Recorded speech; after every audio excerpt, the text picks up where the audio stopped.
बिस्मिल्लाहिर्रहमानिर्रहीम। आज अल्लाह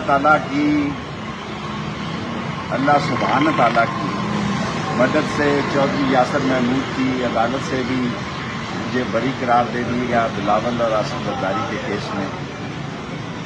और मैं जनाब सरदार राज़क साहब का, जनाब सरदार मसरूर साहब का और बेटी आमना एडवोकेट साहबा का और सारे लोगों का मशहूर हूँ जिन्होंने मेरा ये केस लड़ा। अब सिर्फ 14 केस दहशतगर्दी अदालत के रह गए हैं, वो भी इंशाअल्लाह ताला इंसाफ मिलेगा। और इस तरह के 3700 केसों में सरदार मसरूफ ने और आमना बेटी ने और उनके दूसरे लोगों ने 3700 लोगों की इस्लामाबाद में जमानत हुई है। रावलपिंडी का मैं 16 को वहाँ केस है, वहाँ बताऊंगा कितने लोग हैं।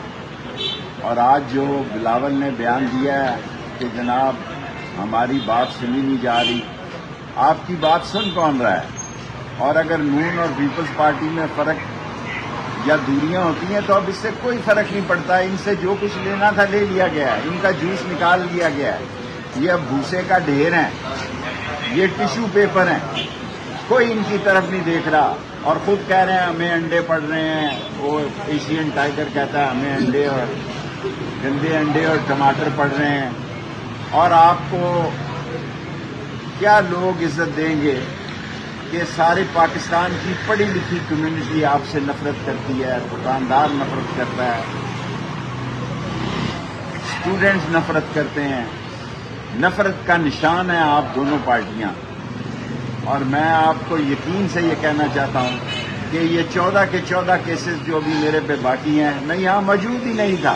मैं जब आया तो ये वाकया हुआ, लेकिन कोई बात नहीं। लेकिन मैंने आज जज साहब को कहा कि हमारे घरों से जो सामान ले गए हैं वो बराए मेहरबानी वापस कर दें। हमने हाई कोर्ट में की हुई है। और अब इंशाअल्लाह ताला 16 तारीख को दहशतगर्दी की अदालत में और 18 तारीख को भी दहशतगर्दी की अदालत में 14 केसों की समाअत शुरू है।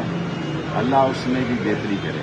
शेख साहब, साहब या इमरान खान साहब ने 24 नवंबर की तारीख दी है, क्या समझते हैं हुकूमत क्या करेगी? देखें जी, सवाए इसके कि वर्करों को पकड़ेगी, घरों पे रेड होंगे। और मुझसे तो इन्होंने खामोशी से खुफिया क्योंकि आजकल खुफिया ज्यादा है, ये कहा था कि आपका सामान वापस कर देंगे। ना मेरी घड़ियां वापस हुई हैं, ना मेरा कंप्यूटर वापस हुआ है, ना मेरी गाड़ियों के सामान वापस हुए हैं। और मैंने हाई कोर्ट में रिट दी हुई है, देखें किस दिन लगती है। ये 4 जगह पे केस किया हुआ था। मोचको मैंने देखा ही नहीं है, लसबेला मैंने देखा ही नहीं है, मरी मैंने देखा हुआ था, और आज ये केस था। इस तरह एक केस को 4 जगह मुझे दौड़ लगवाई गई। और जहां तक ये ताल्लुक है कि इन पार्टियों का कोई पुरसाने हाल नहीं, इन पार्टियों की तरफ कोई नहीं देख रहा। ये नफरत का निशान बन चुके हैं। और ये ना हो कोई ऐसा दिन आए कि ये कौमी हुकूमत बनने पे मजबूर हो जाएं हालात।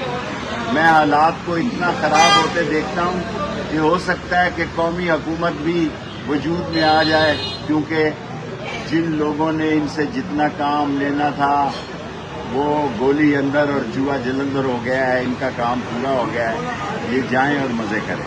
सर, ये बताते हैं आपको खेलने में दिलचस्पी है, भारत चैंपियन ट्रॉफी में नहीं शिरकत कर रहा। भारत नहीं कर रहा तो न करे, लानत भेजो उस पे।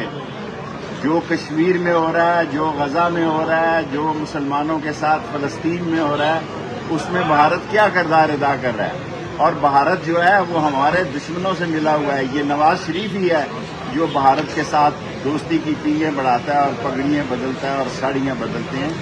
पाकिस्तान का बच्चा भारत के साथ, और जो कुछ आज मणिपुर में मुसलमानों के साथ हुआ है, डूब मरने का मकाम है कि पाकिस्तान की तरफ से कोई बयान जारी नहीं हुआ। मुसलमान पाकिस्तान की तरफ देख रहे हैं और हमें बांग्लादेश से अब बेहतर तल्लुकात करने चाहिए। और चीन का एम्बेसडर आपसे खफा है, आपने उसकी बेइज्जती की है। आप अमेरिकन एम्बेसडर की नहीं कर सकते, उसकी हिदायत पे काम करते हैं और चीन के एम्बेसडर का दिल दुखाते हैं, क्योंकि आपने यहाँ अपने केस खत्म करवाने थे और यहाँ से रफू चक्कर होना था। आपने अपने केस खत्म कराए اور آپ ڈال پہ عین ہو گئے ہیں پاکستان سے. شیخ صاحب پنجاب اسمبلی میں انکم ٹیکس جو بل منظور ہوئے کسانوں پر کیا یہ اور بوجھ نہیں ڈالا جا رہا؟ کسانوں پر 26 سے 2800 روپے ان کی گندم آگے بکی ہے. گندم لوگ لگا نہیں رہے. یہ ایک ایسی حکمران پارٹی ہے جو IMF کے شکنجے میں ہے. دعا کرو یہ صحافیوں کی ذمہ داری ہے کہ وہ عوام کو بتائیں کہ یہ IMF کے ساتھ کون سا کھیل اب اور کھیلنا چاہتے ہیں. نہ بچوں کی فیس دی جا رہی ہے، نہ چولہا جل رہا ہے، نہ مکان کا کرایہ دیا جا رہا ہے، نہ گیس کا بل دیا جا رہا ہے. مہنگائی کا طوفان ہے اور جو سرکاری نوکریاں خالی تھی وہ بھی ختم کر دی گئی ہیں. اور IMF کا کیا قہر نازل ہوگا ابھی غریب عوام پر، یہ آپ کو انتظار کرنا ہے.